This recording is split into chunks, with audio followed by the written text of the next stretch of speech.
বন্ধুরা, আজকে আমি আমার ফুলের বাগান আপনাদের দেখাবো। এই দেখুন লিলি, এখন লিলির সিজন, খুব লিলি আসে। তবে আমি বারান্দার ভিতরে রেখেছি।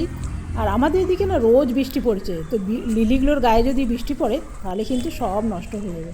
প্রচুর জবা ফুল এসছে, আর নয়নতারা দেখুন যেখানে সেখানে। আর ছোট্ট ছোট্ট আম এসছে দেখুন, এই আমগুলো মাখা খেতে দারুণ লাগবে। আর এইদিকে এসছে ঝুমকো জবা, যা সুন্দর দেখতে লাগে না, লতানো লতানো গাছগুলো অপূর্ব লাগে। আর এগুলো এসছে এই যে শিব ঠাকুরের চড়ায় আকন্দ ফুল, সেই আকন্দ ফুল আছে। আর এই দিকে দেখুন নয়নতারায় কিন্তু গোটা বাগান আমার ভর্তি হয়ে আছে। এটা হলো অ্যাডোনিয়াম, এটা রবার্ট প্ল্যান্ট, আর এইখানে আছে সাদা অপরাজিতা, আর এইখানে আছে ছোট্ট ছোট্ট কাঁঠাল। তবে এই কাঁঠালগুলো খেতে ভালো লাগবে কি না আপনারা অবশ্যই জানাবেন তো, এগুলো খেতে ভালো হবে কি হবে না আমি তো জানি না, কখনো এই ছোট্ট কাঁঠাল খাইনি। আর আমি তুলে নেবো এখন কিছু টমেটো, প্রচুর টমেটো হয়েছে দেখছেন।